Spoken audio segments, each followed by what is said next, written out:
Hello and welcome to the Turn 4 podcast. I am your co-host, Dan Maldonado. If this is your first time listening, welcome. If you're a regular listener, welcome back. Let me introduce you to the other co-host, Tim Reiner. Hi, Timmy. Hello, Dan. How are you? I'm good. Hey, we're going to attempt to bring you a fan's perspective on IndyCar racing, the races, news, and notes around the series.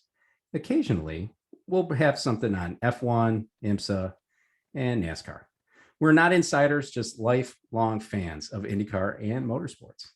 In this episode, we're going to discuss the Acura Grand Prix of Long Beach. Before we get on to the race review, I do want to make one quick note, maybe nothing at all, but this is 2 weeks in a row that the entire field made it cleanly through the first turn after the drop of the green flag. Does it mean anything? Maybe not. Just saying. Yeah, I think it does. It means they were strung out on the start of the race. No one was waiting. They were going. That's what it means. That is what that means. And you know, that first turn is pretty tight too. We saw a lot of action, particularly in the warm-up. I don't know if we're going to have time to talk about that, but we'll try to keep it clean. Elio Castroneves. So, anyhow, last race of the season, Tim, I'm kind of bummed because of that fact, but we had a good race. I thought it was good. I really did. Good action and produced some good racing out there. And, you know, I'm pleased with the results. I have no problem with that. With Colton Herta, second win consecutive. I suppose there's a way to say that grammar-wise. If this was a fuel save race, I think somebody forgot to tell Colton he was a freight train coming through this field by lap 33. He was the effective leader as Castroneves and Rahal hadn't yet made their first stop. Was this a good strategy? No. To go all out on this thing? No? For Herta? For Herta. Oh, yeah. Yeah, he did. It was awesome. And we got a champion, too. So this is a great race. End of the season. I'm excited about the end of the season. You got a race winner and you got a champion of the series. But Herta is the man. He is the man. He didn't mess up qualifying. He would have dominated every single session. You look at practice 1 first, practice 2 first, and the morning warm-up that doesn't mean anything. He was first as well. I agree. It was his race. It was his weekend. Little bobble there in qualifying, but he made up for it. It didn't hold him back, and nothing stopped him. So by the time he did get out to lead, Colton Herta did. He pulled out about a 4.5 second lead over Newgarden before he starts to catch the back of Ryan Hunter-Reay, who's the last car on the lead lap. I don't think that RHR was holding him up by any means of that. I don't think he had any intentions of doing that. Didn't really see much of what was going on. If anything, that might have helped Colton in his fuel save by, helping him with a little bit of a draft there, because he did move that lead over Newgarden from 4.5 seconds to 8 seconds. So at the end of this, Colton later said that this was a bucket list win for him. He is a California kid. He grew up about an hour from this area. Good win and good season for Colton Herta. Really good. And I was excited to see him come through the field, do what he did, win the race. He started pretty far back. So to come through and do that is really, really good. And I guess it just goes to show you, if you got a good car and an excellent driver, you can drive through the field. You can. Even in these tracks, I think, when they tell you, oh, there's no passing, it's not a passing. I mean, we saw it last week in Laguna Seca with the Roman Grosjean freight train. But he came through. He was very clean. He's a clean driver. There's no doubt about that. He's not dirty he's not dirty at all. He makes some pretty clean passes there. Starting 14th, to finish this race in first by a long way. It was a great drive. Yeah, and I think if you look at the track layout, you'll see there's 2 long straights. And I'm sure most of our listeners know that. And that provides optimal passing opportunities. And even when they were talking about the races and the different corners and which one's the hardest and all that, it really came down to the corner leading into the backstretch that all the announcers were saying that that's a key corner. If you can carry speed out of that, you can get a run down that back straight, and that's where you can make a lot of your moves. And I think all race, that's where you saw a lot of those happening. That is, and that was also, in the warm up and the practice sessions and the qualifying, where everybody was really getting after it and kind of getting a little sideways there into that wall. That was kind of contributing to some of the issues. And I'll just add to that, I don't think the hairpin's a good place to pass. It's not really a good oh so man, you got to go in the other corners there. So, and who was that made that? Turn 9 or turn 1 are the two. Who was that? That was Ed Jones in the Sebastian Bourdais Sealmaster Honda. But we're going to get to that in a bit. Yeah, it's not a good place to pass. Continuing on with Andretti Autosport, 6th place, Alexander Rossi. Eventful race day for Alexander, starting when he tangled with Castroneves in the morning warm-up. Tim, did you see that crash? I did. Whoa. What do you think? That's that shouldn't happen. Not at all. That should not happen at all. And I think if you're coming out of the pits and you got a guy in a hot lap, you sort of let him go, so he's not all over the back of you. But I'm kind of thinking, that's Alexander Rossi's fault, in my opinion. I think I could see it in two different ways, right? First, it is warm up, and there's no reason to go out there and do that. It's just making sure the car's not leaking anything. The car's got 4 wheels on it, and everything is up to snuff. I don't think nobody's going to get any points for winning warm up. So I don't, first of all, know why Castroneves was being that aggressive, especially into that turn in warm up. Nor do I understand at all why Alexander Rossi would just jump out to that area in front of Elio like that. What's funny is Paul Tracy seemed to take Elio's side, and I think that's saying something. If the listeners don't know why I say that, just go ahead and Google the 2002 Indy 500 and everything that went around that. So the fact that Paul Tracy is taking Elio's side on that is a shocker to me. Just unnecessary. Mm-hmm. And I can say it cleanly, and saying it cleanly is kind of out of the norm for me. But I think Rossi had a good day on the track come the race, right? And started 15th, finished 6th. So good day for both of those guys. And both of those guys meaning Herta and Alexander Rossi. Yep. Alex was battling with Ericsson. Alex got away with it, but Ericsson went wide into the tire wall, turn 1. I feel like Rossi had been riding a little too loose, trying to get something going for the season, pushing a little too hard maybe. Could be a little bit of what was happening in the morning warm-up, could have been a little bit of what was happening in the race.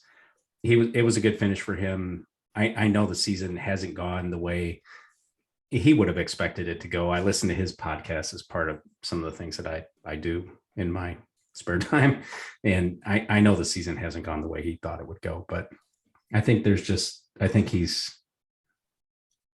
was just a little too loose this weekend.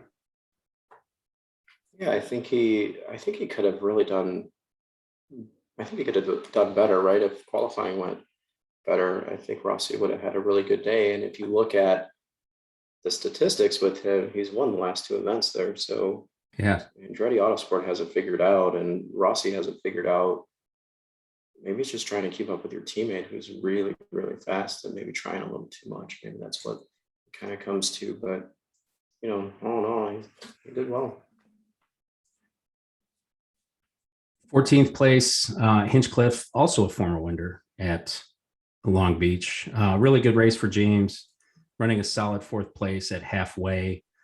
Too little, too late to save his ride at Andretti, but showing something to other prospective employers.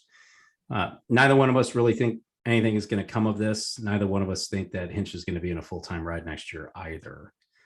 How do you feel about that, Tim? About Hinch's season in general? I know we've talked about it, but yeah, from my side, not very good. It's not very impressive. With that team and that package and that car, you should be up in the top 10 a lot more. You should be battling for podiums and wins. And he had a tough season. He had a lot of some mechanical failures and some other collision things that weren't his fault.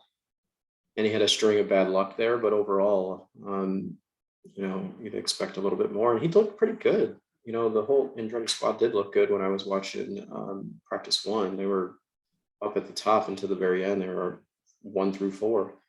But he was up there during this race a little bit, and it was good to see him up there. But it's just where you find the tenacity to really get into the race and move forward, and you're in attack mode. I'd just like to see that more out of Hinch, and I didn't see that all season long.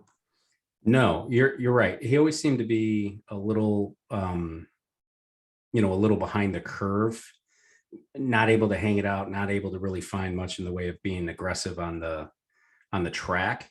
So I don't know if some of that led to a pretty soft kind of finish for Hinch, or a soft season for Hinch. There's a couple of things here though that I want to sort of pose to you. And one, we talked about Alexander Rossi. Alexander Rossi last won at Long Beach in 2019, which was April of 2019, so 2.5 years ago. But it's also before IndyCar added the screen, right? The protective screen, the windshield, or whatever we want to call it. I'm sure that they have a name for it, and it's just escaping my mind. Hinchcliffe. So let's bring that back. So Rossi has not had a win since that time. The car has changed because that piece itself lends about almost 50 pounds to the chassis. It's definitely going to change the way the car handles and how you're going to drive the car. And I feel in some ways that that's where Rossi might be missing it a little bit in terms of the setup and being able to wrench that car or wring the neck out of that car and get some of the results that he was used to in the past. It could be a driving style situation. Okay. Similar to, and I want to use a little bit of this for Hinchcliffe. Hinchcliffe drove for Arrow McLaren, or Arrow before they were McLaren, in 2019, where he was let go at the end of that season. And he sat out most of 2020 when the screen was added. And then he was added to the Andretti lineup for 21. So having driven full-time in 19, a few part-time drives in 20 when the screen was added, and then Hinch has to come in 21 to learn a new team. He raced for Andretti in the past, I understand that, but learn a new team and learn essentially what is a new car. I'm willing to give him a pass because of some of that. Very limited testing, very limited opportunities to really see what this car handles like in the real world situation. The aero screen. Thank you. Yeah, no problem. Your thoughts? I'll buy it. Everybody's got it. I know Rossi must not like it because I know in Mid Ohio he ripped the device that brings the air inside of the cockpit. So it was mandated for the race, and the team said, "Well, put one screw in it," and then the thing flew off, and he had an aero advantage that whole race and still didn't win that race. So right. I don't think the aero screen has much to do with it. You put 100, what'd you say, 50 pounds? 50 pounds. 150 pounds, something like that? 50 pounds. 50 pounds. No, it's got to be something else. Driver. And I don't know what that something else is. What did we say earlier? Jockey or the horse? Yeah, maybe jockey. And that's it. You buying it? No.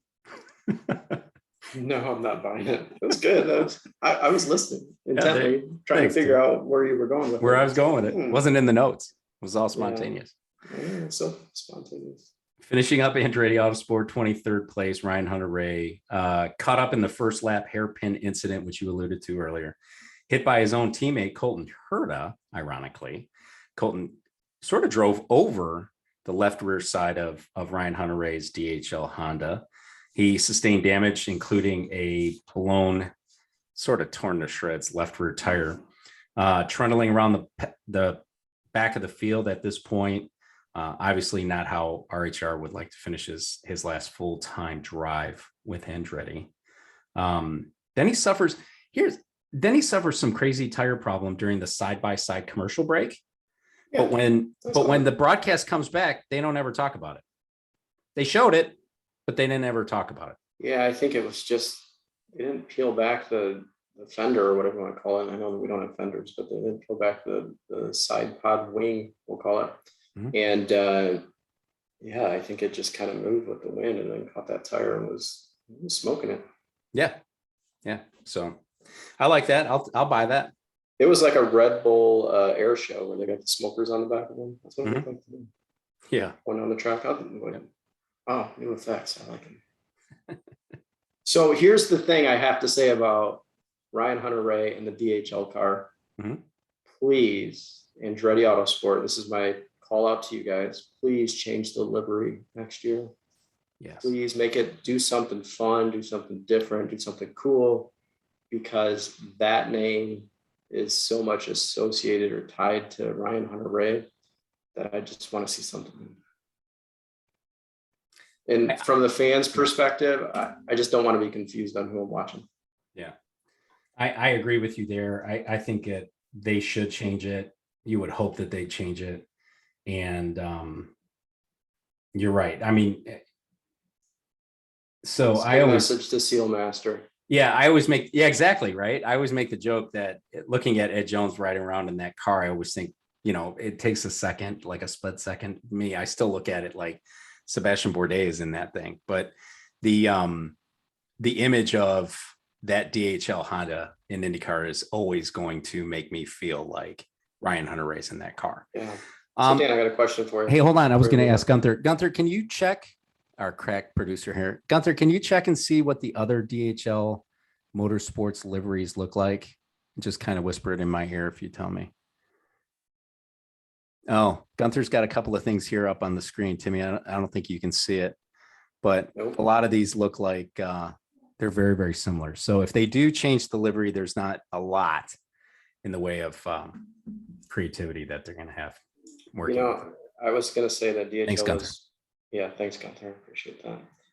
Well, hopefully they come through with something. I think they can do it. They just need to put their minds to it. Absolutely. The other thing with the DHL and Andretti Autosport, man, when they made the announcement, they had commercials done.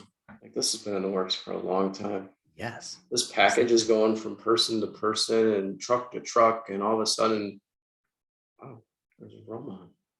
This is in the works for a long time. If you ever work with marketing or media people, there's a lot of effort goes into that. It's not just, let's for 2 weeks put this together. This is a long process in putting those advertisements together. So when those came out, I was like, whoa, this was done start of the season. Maybe it was done well. It was done well. I appreciate I appreciate DHL doing that, right? Because there was always the talk that they may leave at the end of the season. And the fact that they are coming back next year, although Ryan said it wasn't for a full time, and then Michael confirmed it. But it either way, it's nice to see that they did that and that they're activating against that. I still remember the old commercials with Dale Jarrett and the UPS trucks, right? They used to talk and when he had the UPS sponsorship, and they used to do that. And then I used to remember the FedEx commercials when FedEx was the sponsor of, I don't know what we called it then, right? Was it CART? CART. Yeah, at that time. So I remember those. So, good on them for doing that. I thought it was a nice touch. It was a nice piece. It was. High hopes. There, more than you think. Yep. High hopes for Roman Grosjean going into 22 season at Andretti. So, hey, moving along, Team Penske, second place, Joseph Newgarden. He needed a perfect weekend. After his qualifying efforts, it really looked like it might come together for him. It's kind of, for me, especially been saying he's out of it. He was fast, but he certainly benefited by Herta hitting the wall in qualifying as well as others. He led 18 laps, but started to fall back and just never regained that lead. Settled for second place. I don't know if he ever really settled, but he settled into second place, which also delivered a second place finish in the championship. Yeah, I was, oh man, I was excited watching qualifying, seeing Newgarden get the pole. I was like, that's Yes, you what you were. got to do under pressure. Team Penske comes through. Wasn't sure how fast they were going to be for the race, but it gave them a chance. If they didn't win the pole, they were out immediately out of That's the right. championship contention. Obviously, they could still get second place, which they did. But that was good. And then leading 18 laps, he was on a charge there in the beginning and just had good pace. Kind of keeping Scott Dixon right at bay there, right at that 2-3 second kind of zone. Mhm. And when pit cycle came through, that's when Herta kind of came through, and the rest. Well, we had Castroneves there for a little bit, which And Graeme. not sure about that pit strategy, but anyway, Yeah.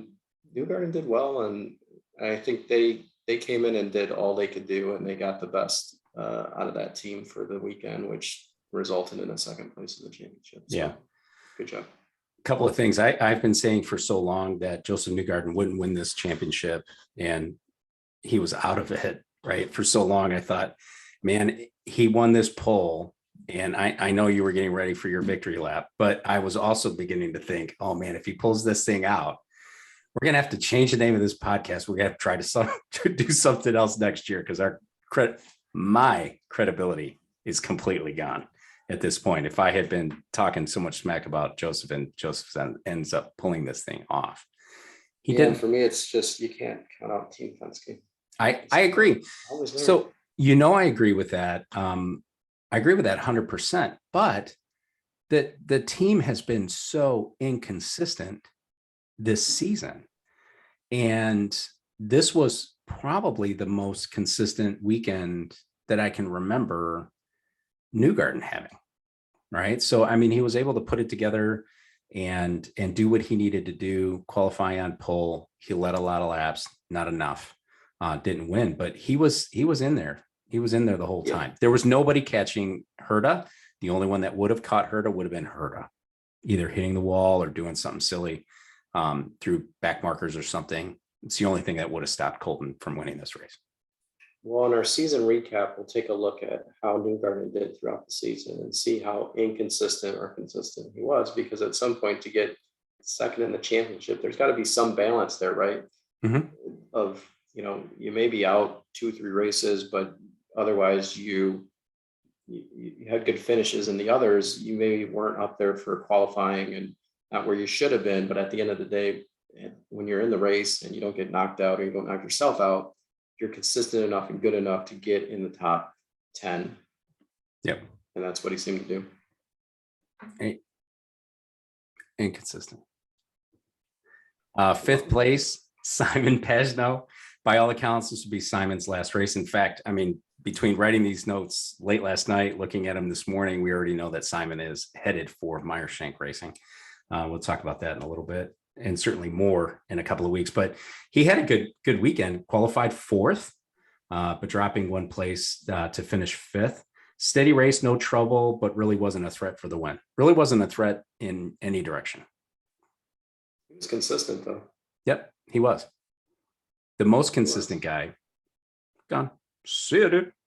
Yeah, no, he had a good race, and they look good out there. You got Menards out there in front, and we haven't seen a whole lot of them out there in front. So it was good to see his qualifying results, which haven't been stellar, and he did it. And if you look, he just at practice times, he was second in the first one. He was fifth in the practice 2, and in the warm up, he was third. So he had a good car, and they put on a good show. He did. Hey, speaking of livery changes, if Menards is back as a Team Penske sponsor in IndyCar, and we talked about the DHL sponsorship changing that livery, wouldn't you love to see that old school Menards green come back like you used to see in those Buick powered cars at Indianapolis in the 90s? Wouldn't you love to see that green come back? I would love to see that. That would be so good. Yeah. I remember when they were up front, and it was the Menards car, if I remember correctly, and it was a cold. It was like Glidden paint or something, right? Menards. It was Glidden. It was the paint, right? Yeah. And It was, I'm unsure on the name, but the pole sitter spun and hit the inside wall coming off two on the parade lap. Mhm. Remember that, Dan? Roberto Guerrero. That's who it was. Yeah. Mitchell Carter was in my head, and I was like, that's wrong. Nope. It was Roberto Guerrero, and Thanks, he Gunther. hit that. Yeah. Good thing Gunther's there giving you the info. He knows info. So yeah, so that was a good looking car, and then you Was a good looking car. I agree. Yeah, I'd love to see that back if they're going to come back. Although Penske doesn't play too much with things like that, so I don't know that we're going to see. I have to check Bernard. That much of a change. They stay. I don't even know. Surely they do. Yeah. Yeah. Okay. Hey, 10th place, Will Power. There's an inconsistent season too. Started 12th, finishes 10th. I don't know what to say here about Will. We're going to do the season review, and it's hard not to talk about the full season right now, but a very up and down season for Will. And he had an up and down weekend. He crashed yesterday, or he crashed Saturday in qualifying, was able to get that going. I don't necessarily put the crash on Will. He was coming through that fast section going along the backstretch, and then, rolled into Jack Harvey, who had hit the tire barrier there. No flags yet. It was very, very fast by the time Will came through there, and just couldn't avoid the contact there. But it just, inconsistent, bad luck, just a storm of just bad season. Yeah, just a bad race all around by him. Yeah. So, just you know what I thought was fun though, is they didn't have another Verizon 5G side pod to put on Will's car, so they had a generic Team Penske side pod to finish when Will was able to make it out in his second round of qualifying, because they put the car back together. Yeah, as we would expect Penske to do, but it wasn't in the 5G Verizon colors. It was a generic Team Penske side pod, which I thought, wow, that's pretty cool. I didn't notice that. Good on. Yeah, Power's Day. Yeah, he just didn't do a whole lot, right? Nope. Just unremarkable, right? Still top 10 finish, but yeah. 11th place, Scotty McLaughlin. I swear Lee Diffie called Scott McLaughlin Scoot McLaughlin during the broadcast. So as you can imagine, I love this. It was during the restart. I wanted to watch the replay, but I was just too busy today. It was during the restart for Awards Yellow, right around lap 25. I'm still laughing. I am still laughing. So Rookie of the Year honors for Scoot. So, good season, but I would have expected a win maybe, given Team Penske and given everything else, given his success out there in supercars. What about you, Timmy? What do you think? I like Scoot. I don't know. Why? That's so good. That's the best part of the whole podcast right now. Oh, Scoot. He did well. He won the Rookie of the Year. Yeah, in order to do that, he had to be consistent. So I'm going for Scoot there. So he did. I missed the mispronunciation of his name, but yeah, hopefully it's a learning season for him, and we'll see him up front more than what we did this year. But he did get that Rookie of the Year. But we know certain circumstances, the second place finisher didn't race all the races, including the one where you get double points. Right, double points, Indy. So. Chip Ganassi Racing, third place for Scott Dixon, who was the perfect wingman for Alex Palou in this race. He spent a lot of time in pursuit of Joseph Newgarden, just never really able to take advantage or put any passing on Joseph, but he was always there. At one point, it looked like Newgarden was starting to struggle with the tires. And certainly because of that situation, Dixon was able to continue to apply pressure in that way. So third place is a strong finish for Dixie and a good way to end the season. He didn't take away any points from Newgarden, nor did he really need to, because Palou was finishing fourth. Nonetheless, Dixon seemed happy for his teammate and happy to do what was necessary for the team to secure this championship. Solid ride by Dixon, exactly what he needed to do. Would he have liked the victory? Of course, but stayed out of trouble, let his teammate around, and put pressure on Newgarden just to make sure that Newgarden wasn't out there just freewheeling it himself. So Yeah. Always let Newgarden know that somebody was watching him, right? Keep Yeah. him honest. So, Yeah, that's credit to Dixon and credit to Team Ganassi. yeah. 4th place to Alex Palou, the series champion. Sketchy early with the lap 1 hairpin incident. He did have some contact with Ed Jones. He hit Ed in the back as Ed was checking up after he had already turned Pato O'Ward, and there was nowhere to go for Palou. He didn't seem to have any damage, but a serious, in my opinion, kind of a puckered up moment for Palou and as well as that team. Outside of this incident, it was a clean and strong race for Palou. He did what he needed to do. He finished up, right? Never really made it a points race, never really brought the math calculations into play here. In these types of situations, Tim, who do you think has more pressure? Is it the leader or the people chasing the leader? And in this case, leader meaning the points leader. Yeah, I think it would fall under the points leader to have the pressure just to keep it clean. And when you're just trying to keep it clean and you're not going all out, I think that's when you can fall into mistakes, and mistakes turn into wrecked cars, and wrecked cars turn into DNFs. So yeah, I think the pressure was on Palou. He made a really smart start. And I mentioned earlier about it being strung out a little bit. It was like the first 4 or 5 rows, whatever it was, and then it was Palou, and Palou kind of backed the rest of the field up, so he wasn't going into turn 1 with anybody. Yeah, and getting caught up. They must have coached him. Give it to Dario. Give it to Dixon. The veterans there to just say this is how you want to take this start. You don't want to be bunched up with the leaders here going into turn 1. You want to back it off, but make sure you have enough gap on the guy behind you. And he did it perfect. And then he got kind of punted. I wouldn't call it punting. He got involved in that turn, the lap 1 final turn.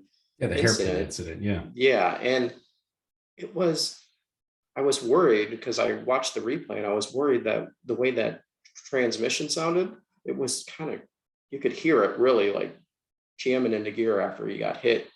It kind of bounced a little bit, dropped the gear, and took off. And I was like, oh, hopefully something doesn't break in it. And hopefully you don't have a half shaft like O'Ward did. Oh, yeah. Unfortunately, he didn't. So it was smart play all the way around. And then, just being diligent all day and just doing what you need to do to finish 4th. That's a great finish for him. It is a good finish for him. He's a champion. Outstanding. His 2nd year. Right? Coin last year, first full year at Ganassi, teammates to Dixon. It's funny. I saw on Twitter earlier today. I'm sorry, because I always try to credit these if I can, but I saw on Twitter earlier today. I just thought it was funny. It's like the equivalent of George Russell going to Mercedes next year and winning the championship over Lewis Hamilton. Yeah, Chip even said we weren't sure who we were getting here. Palou had some good backing from the Honda guys, I believe it was. And, it was one of those things where he just solid, like a veteran. Yeah. I mean, he raced solid. He was always smart. He didn't really race with a lot of like emotion. Emotion's fine, but when it's fueling you and it's making you overdrive the car, Pato O'Ward, it could work against you. So yeah, smart kid, right? No, it's his dad. Oh my, it's his dad. Yes, Jeez. It's his dad. Gosh, his dad looks good. I look like I could be both those guys' dads. No, I was like, look at his brother. I'm like, no, it's his dad. Dad. I'm so confused. Yeah. 17th place, Jimmy Johnson struggled. Not unexpected. I think that these bumpy street courses and the tighter nature of these circuits just don't inspire a lot of confidence for JJ. We saw it in Detroit. We saw it in Nashville. Not unexpected. I think he did fine, right? We've given him a lot of, we've talked about it. I think he did fine. Finished 17th. Equaled his best finish. Yes, he did. He spun twice in practice 1. Yes, he did. That's all I gotta say. Car should have been yellow this year or this race. 20th place to Marcus Ericsson, who was my choice to win the Long Beach Grand Prix. In the tire wall, lap 26, he was fighting with Rossi. Didn't look like contact, but both drivers got super deep into the corner. Marcus runs a little wide, and it was just game over at that point. After the race, while he was congratulating his teammate, did you notice that his hand was wrapped? His hand and his thumb was wrapped after that. So maybe suffered a little bit of a small injury there. Again, season review coming, but great season for Marcus in the chocolate chip Ganassi Honda. I just got to say, Dan, have you picked one right this season? No, but I'm a knucklehead. All right. So and I'm just a fan. Try not to have Dan pick you for the race win. Maybe next year you'll be better at it. Maybe. He had a good season, right? A couple wins, did his thing. Here's what I did get right. Joseph Newgarden. Here's what I did get right. Joseph Newgarden was not winning this championship. You had him all the way out when he finished second. So there's a big difference to saying he's out and he's still in it. Semantics, Timmy. I know he's still in it in the last race, and obviously he, passes award there on the final event of the season. But Ericsson, not a like very exciting season, but I guess consistent, right? He did his thing. I thought I give him a little bit more credit than you do. I thought it was exciting. I mean, the guy drove over Sebastian Bourdais, still won Nashville and won the race. Yeah. So that'll never happen again. Won twice, one in Detroit, tough track to win at. Is a double there, very bumpy, rough. I thought he had a good season. I really did. I think he had a good season. He lived up to, a good expectations. Jimmy Johnson is a little bit on a curve, but all 4 Ganassi cars this year were stout. Yeah. Well, yeah, they were. Yeah. Meyer Shank Racing, Jack Harvey finishes 7th. You know who passed a bunch of cars today? Jack Harvey. By lap 7. Oh, no, don't make a face. And then he's going to take off the glasses. Let me finish here. Jack, by lap 71, he was in 7th place from a 25th place start. He was hard on himself after qualifying. He after putting it in the wall. It was a busy day for Jack and some luck with pit strategy, but overall a solid finish for Jack Harvey. Yeah, it was a solid finish, but you have another guy on the team that qualified really well, and your pit strategy totally took him out of the picture. So, good job on the pit strategy with Jack. Really bad on the other driver. That's all I got to say. I agree with that. Elio Castroneves finishes 20th. Went super long on that first stint. The guys in the booth didn't understand the strategy there. I don't think anybody really did. By the time he finally stops on lap 35, he rejoins in 24th position. Obviously, that strategy didn't pay off for Elio, and he really wasn't a factor after any of that. And he led 15 laps and showed a lot of fire. And I'm not just talking about the fire from the warm-up interview. Mm-hmm. Right? So you're right. In the case of Jack Harvey, who, Jack had a tough qualifying, starting 25th place. Elio starts much, much further ahead and finishes much, much further back. If they were able to keep those two guys on similar strategies, who knows how that would have worked out for them. It just didn't make any sense to me. The way that team's race sort of played out, you had the biggest mover and you had the biggest loser on that team. Yeah. All in one race, which is crazy to think. They had fast cars. Jack obviously did not qualify well. Elio qualified awesome, and then you screw up his pit strategy, and he goes to the back of the field, and maybe it was a stroke of luck that Jack got up there through pit strategy, or whoever was calling Jack's strategy figured it out and the other person didn't. Yeah. I agree. I think that one's on the team. And then we'll see what next year brings for that team with, their driver lineup. So it'll be a good team. Lineup. Looking forward to it. Though, hopefully some of the strategists go over to that team as well. Yeah. 8th place, Sebastian Bourdais. This was a good race for Sebastian. At the half, He was in 9th place on merit, and he was chasing down his countryman Grosjean. Great finish for the number 14 team, and they kept it clean, which was, something to behold. Now, since the time we've put these notes together, since the end of that race yesterday, it's been announced that Sebastian will race part-time in IndyCar next year and will race full-time in IMSA. And it sounds like he's going to race in IMSA on the Cadillac team for the second Chip Ganassi entry for the prototypes in IMSA, Cadillac prototype. Yeah, solid finish. Solid day for the Foyt team. So yep, hopefully they can. For the Bourdais side of the Foyt team, because his two teammates, Dalton Collette and Charlie Pinball, finishes 18th and 19th respectively. I think both of these guys, they want to get to next season and try to take that next step. I think Collette really hasn't shown anything. Charlie Kimball's been in this series for a while. He's had a win, but he's had a very just kind of up and down, and he's been in good equipment through the race for Ganassi. So, certainly he wants to put something together full time and try to see what he can do to resurrect his career. But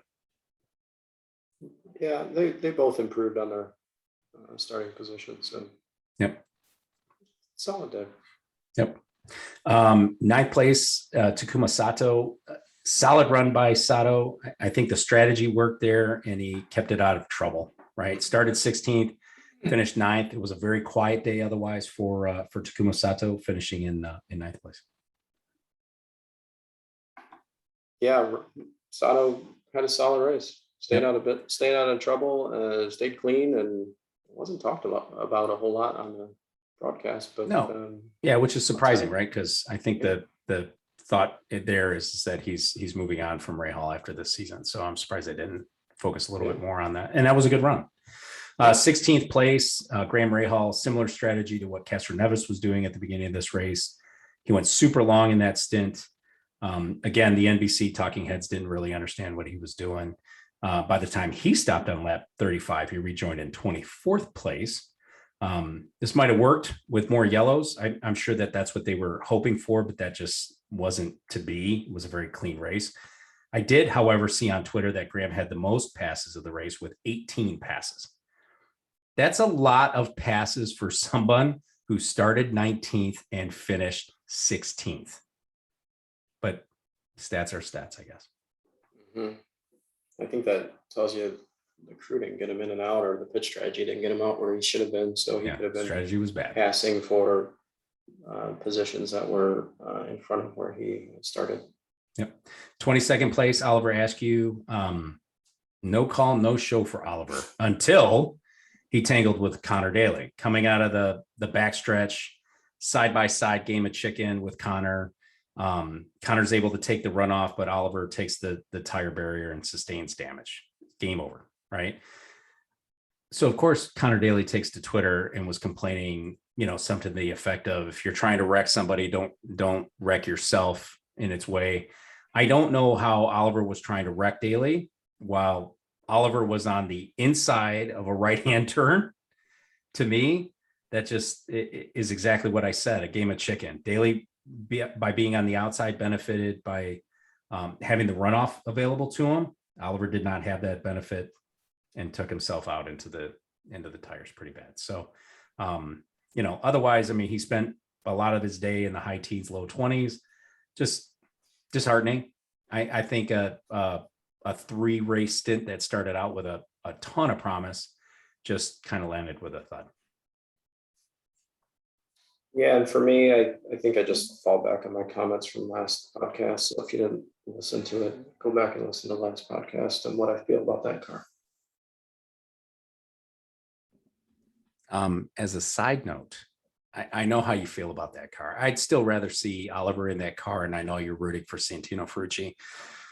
I'm probably going to be wrong in this situation as well, which is totally fine. But did you see Santino was racing this coming weekend in the Hy-Vee sponsored Toyota in NASCAR? I did. One of my buddies sent it over to me, and I saw that he was going to race Talladega, you said, right? Yeah, Talladega. Yeah. Yeah, Gunther That's sent that. good. Hy-Vee's going over there. Santino. Sounds like they've got a good relationship there. Sounds like that relationship may fall into the IndyCar series. Maybe. Let's hope so. 12th place, Ed Jones in the Sebastian Bourdais Sealmaster Honda inserted himself in the championship fight early by tagging the back and spinning Pato O'Ward. I don't know what Ed thought he was doing in that hairpin. Bad move. It's not a passing zone. He was looking at an inside pass on Hinch. Again, not sure why he would think that was a very good idea. He would receive a drive-through penalty for that. Everybody else in that tangle, or Pato certainly got the worst end of that, because I think he would have taken the drive-through all day long. Lucky, and I would say very lucky, to finish that in 12th place. Yeah, you don't pull that kind of move on lap one when the championship's on the line and you punt the guy that's in second place in the championship. You just, I would think, and of course I'm not an insider, but I would think your reputation within the paddock is not good if you do that kind of stuff. So you just got to be careful. If it's a pure racing incident, yeah, I get it. But just looking to get a one position there in that hairpin where I don't think you should be passing anybody. It looks really tight. It's really slow, and you spin the second place guy around, and then that later turns into a broken drivetrain. Yeah. Okay. Yeah, just dumb. Roman Grosjean, 24th, strong all day, strong all weekend. Was mixing it up. Really looked like he was in for a top 5 finish in his final drive for Coyne. Drifted into the wall, headed toward the backstretch. He had Alexander Rossi behind him, and you know, he was pressing to stay ahead, but it was game over for Grosjean. Yeah, he was quick all day. He was up there until he had his little incident. So he was good enough to. I thought, Dan, maybe he was going to get his win, and yeah, it just wasn't meant to be. But yeah, you know, there's just little mistakes. I think throughout the season a little bit for Grosjean. There's a lot of contact, whether it's with other cars or whether it was with the wall, and this one caught him out where it broke. So yeah, I think some of those mistakes will amplify themselves next year when he's under the Andretti banner, because I think the expectations are different. I think he had a good race this season, of course, but he makes those kind of mistakes next year at Andretti. And I think that some of that is going to get amplified, right? It's like, well, it's Coyne, so he's doing really good because it's a smaller team. It's a mom and pop team. They don't have the kind of resources. And then you get into Andretti where it's, right, allegedly all these great resources and everything else. And then it's just going to be, well, can you believe he's doing that? He's driving the car. He's doing, you know, he bumped somebody. He took out Jimmy Johnson almost in the corkscrew turn at Laguna. That's the perspective is going to be different next year for sure. So yeah, I hope all the best. I want to talk a little bit about Coyne before we move on, if that's okay, because you know, they brought in Palou, they bring in Grosjean, and those drivers get swept up right after year one. Like, what does the series do in order to prevent some of that happening, right? Because what you'd like to see is Coyne develop that team into a front runner all the time, which they're a good team, but how do you become a powerhouse? How does Coyne become a powerhouse and bringing in this talent and keeping that talent? What can be done, whether it's contract lengths or whether it's, you know, money that's fed from the series to some of the startup teams in order to keep some of these drivers for multiple seasons, that really bolsters all the teams and everybody's a little bit more competitive, right? So how do you get everybody else on the level of Ganassi, Penske, and Andretti? How do you do that? And I'd love to see some type of program in place to help teams like Coyne keep those people. Yeah, I don't disagree with you, but they've said a couple of times over the last couple of weeks, because we've known that Grosjean was moving on. We know that Palou moved on from this team. We know that a lot of people move on from this team and do well elsewhere.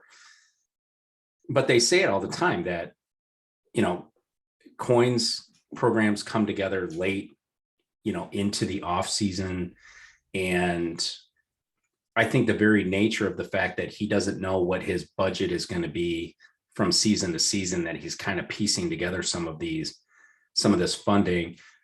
Drivers come in with some, he's able to pick up some from the outside, and they're able to put a program together. But with that said, I don't think he can count on a multi-year deal a la Menards or a la, a DHL or something of that nature where he can count on that. So being able to bring in somebody like an Alex Palou from Europe or from Japan and sign Alex to a 2 or 3 year deal, he whether or not that team is able to develop a driver or be able to, take that next step into, challenging the likes of Ganassi and Penske every weekend, because they do on occasion, certainly, but not every weekend. They're not a top 3. They're not a top 4. They're not a top 3, top 4 team, but I think they're able to nail it on occasion, right? Where they hit it really well. And, otherwise sometimes they're just kind of, they're there, right? Low top 10, low teens. Sebastian Bourdais raced for them for what, 2 or 3 seasons. And be just able to kind of bring it to that point. And, I think that's about as far as you can take that. Yeah, I think they're on the cusp, right? But I think Meyer Shank passed them with the Indy 500 win, right? And being able to secure the drivers they secured, then the sponsorship, you have Arrow McLaren that's passed them, right? When it was Sam Schmidt Racing, I think they were kind of on par, but that team's sort of jumped. So I think Coyne's got to look at that and go, how do we replicate some of the work that those others have done and keep these drivers and have good sponsors, and look at Ray Hall, Letterman Lane, and like what's going on there? How are they attracting all these sponsors and to do these multi-year deals? And Sealmaster's been there with Coyne for a while now, right? We always joke that it's Sebastian Bourdais, but that's been a good sponsor. So how do you continue that, and how do you not let your drivers leave, or what does that program look like? There's got to be something there, because and let me just say one last thing. I don't expect every team to be a top tier team, but I'd like to see everybody progress year in, year out. That's all. Yeah. I don't, to me, I look at it like, I think Coyne will take his team, and he likes being that spoiler that, which he plays that part very well. But I don't think that just the nature of his team, that's necessarily his driving force, is to try to become, a Ganassi necessarily. Yeah. He's been in the series a long time, regardless of what we called it, right? Cham car, IndyCar, whatever you want to call it. It's been in the series a long time. Brought a lot of guys through, and they're very successful with him and elsewhere. And I guess every team has its spot within the series, right? Everybody does things differently, and everybody has got their place, and they do different things, and whether they bring people in and then they get graduated up, or whether they're the top 20 team, whatever it might be. And just, to have 2 years in a row to have your top driver get moved on is pretty tough for that organization. Yeah. 13th place, Arrow McLaren. Felix Rosenqvist, strong early, but fell back to about 12th place and stayed there through much of the middle part of the race, likely saving fuel and keeping the car in one piece. Otherwise, I mean, not a lot of noteworthy performance out of Felix in this round. And, certainly if you take a look at 27th place for Pato O'Ward, and we talked about it with Ed Jones in the hairpin, just completely unnecessary. And I think this is where Elio's F-bomb would have been more than appropriate, completely unnecessary. And once he was spun, all he could do was sit and watch. The entire field cruised by, right? Once going again, they stopped for fuel only. And that should have helped him go a little bit longer and maybe catch up to the leaders and catch up to the strategy. But it was really all for nothing, because he had a broken half shaft on lap 18. And it was game over at that point. So the crew got it fixed, and they brought him back out, but they were just trying to prevent him slipping to 4th place in the championship. Yeah, I'm bummed for Arrow McLaren. It was Rosenqvist had a good qualifying effort, right? He was up there in 5th, and then you had a Ward who just missed out on the top 6 based on a yellow flag. There was discussion about that in qualifying, Yep. and whose lap should have counted, whose lap didn't. Should have counted those that did count and those that didn't, all that good stuff. So yeah, they had top brass at the race, hoping for a good result, and it just didn't happen. And you still have Ed who hit a Ward, which is bad. But I guess if he was up a little further, maybe that doesn't happen. But you can't put that on Ward at all. It's all on Ed. Absolutely. I don't think. I mean, Ward was just a victim of just a bad move by Ed Jones, and that's where you got to have a little bit of awareness, right? This sort of peripheral awareness of what's going on with you. You're you're racing James Hinchcliffe for position, but you're not racing James Hinchcliffe for position into the hairpin. You're not getting that move done. That's just not happening there. So, and you end up taking out one of the championship leaders or the championship contenders at that point, and that's just unnecessary. So, Carlin Racing, 15th place for Max Chilton. Max had a good race in the area in which he was racing, held off Ray Hall, charged through Kimball and Collette, and avoided getting caught up in the Daily Askew incident. Not a good solid finish for Max Chilton. We don't know what happens to Max next year in that team. I know they're looking for a partner for Max. Maybe that's a place for Hinchcliffe to go, because I'm advocating for Hinch to land somewhere next year. And you mentioned it several podcasts ago, and you just talked about Dale Coyne. When you look at Carlin Racing in general, and not just the IndyCar team, there are some quality guys that have gotten their career started at Carlin Racing in Europe and in other series, but Carlin has brought some quality guys through that team. Sure. Chilton's race was nothing unremarkable. Nothing to write home about. Ed Carpenter Racing, 21st for Connor Daly. We talked about that. We got into it with Oliver Askew, and 25th place for Renus VK. I think the conclusion of this season is probably, perfect at this point for Renus. He just, since his first win, he had that shoulder injury on the bike. He just never really got going again. He was out with mechanical failure on lap 30. Nope. Lap 48. Getting old. I can't see my notes. That's So Juncos Hollinger Racing, also Callum Ilott, 26th place, out with mechanical. Just really never got going for him either, out on lap 47. But they'll be around all next season. So good. They will be. Yep. Good for them. Yeah. Good for them.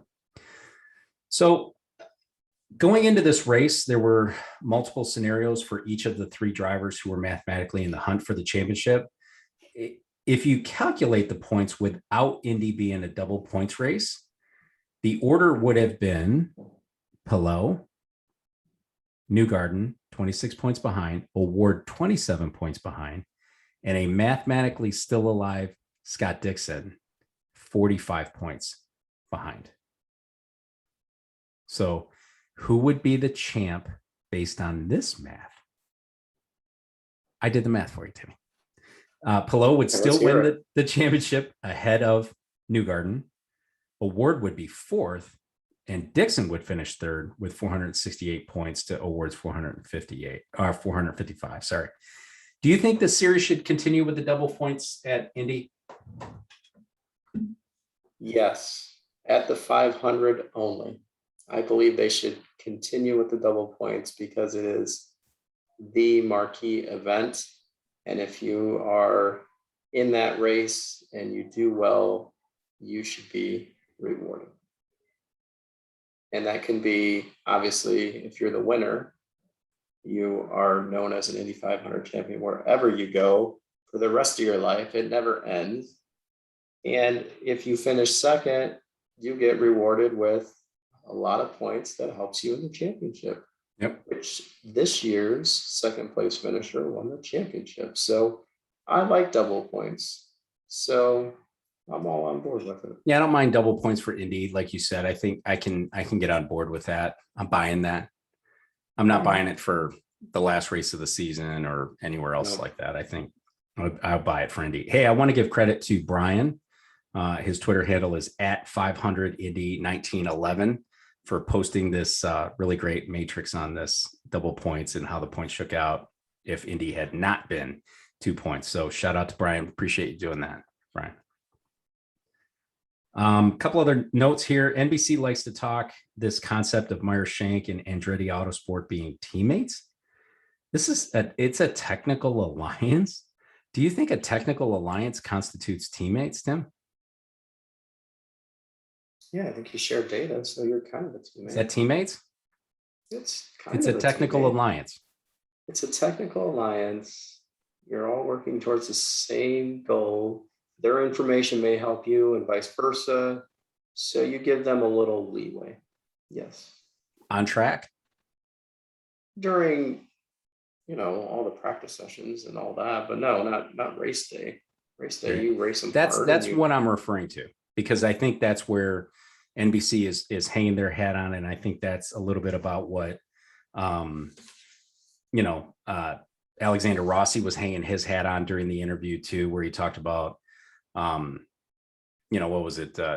Shank didn't do any favors for Colton. I think he was talking about Laguna or whatever, but it's like, I don't know where they think, okay, we're teammates or we have a technical alliance. So, but because it's a technical alliance with Andretti and not the other way around, that you should just let the Andretti guys go through and do whatever they want to do. I think that's for position, absolutely not.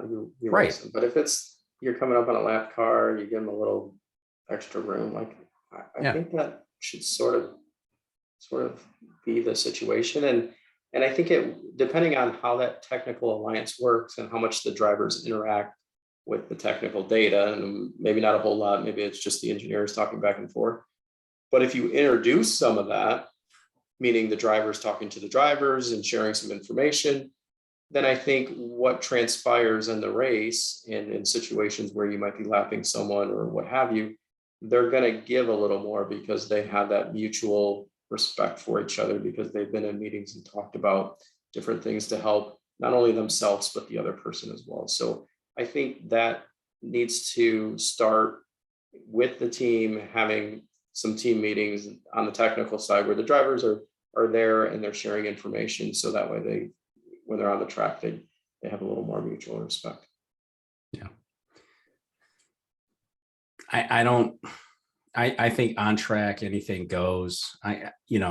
Whether you're a teammate or a technical alliance or whatever, I think on track etiquette goes. It doesn't matter who it is. You don't do anything dumb. There's certain times, certainly, where you're going to help your teammate a little bit more than you might help, where Will Power is going to let Newgarden pass him or lap him a little bit easier than, he would allow Scott Dixon to lap him if Scott's in second place and Newgarden's leading a race or something. I can see something like that happening, but just this pure, well, you're supposed to help us kind of thing. And it's like, well, how much help did you give Shank out there?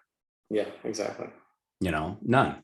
How much help did Alexander Rossi give, right? Give Castroneves on hot tires coming out of, the front stretch there into that very slow first turn. And Rossi just decides, well, I'm just going to stick my nose out there and Elio's just going to have to stop and let me through because we're teammates. Yeah, so it's interesting with the new driver lineup over at Meyer Shank, 2 Penske guys. Yeah. Technical alliance with Andretti. That continues into next season, I believe. And so I don't know. You got some really big guns on that team and some folks that'll compete for wins and all that good stuff. So maybe it's not, so nicey on the track. Yeah. Hey, last thing for you. So yeah, we talked about it. Simon and the technical alliance will continue. Second Penske driver going over to Arrow McLaren. First time a Penske driver has left Penske for a full-time ride elsewhere in 20 years. First time in 20 years that someone left Penske, and I didn't look it up. Gunther, don't bother, but I would bet that it's Paul Tracy. You think it is? Was the last time somebody left Penske, I think, and found a full-time drive somewhere else. Left on his own accord. I don't know if anybody leaves Penske on their own accord. Yeah. So, yeah, you're probably right. I'm going to look that one up. That would be interesting to know. But yeah, good for Simon Pagenaud, right? Getting over there at Meyer Shank. It'll be good. It's going to make for a great season next season.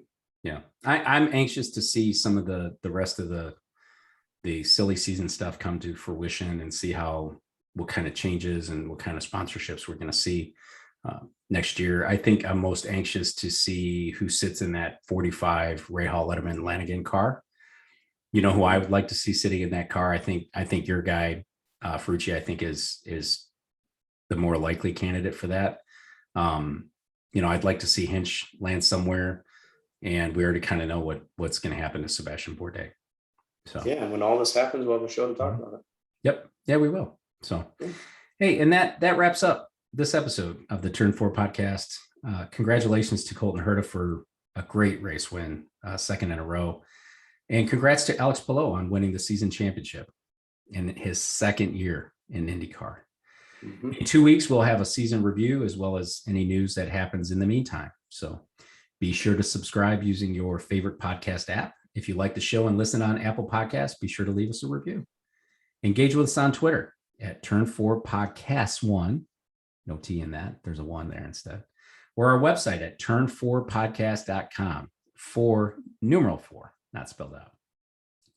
This is the end of the season, but we'll continue to deliver news, notes, and other content on a bi-weekly basis. Thank you for joining us. We'll catch you next time. Dan, it's been a great season. We'll see you all soon. Thanks, Dan.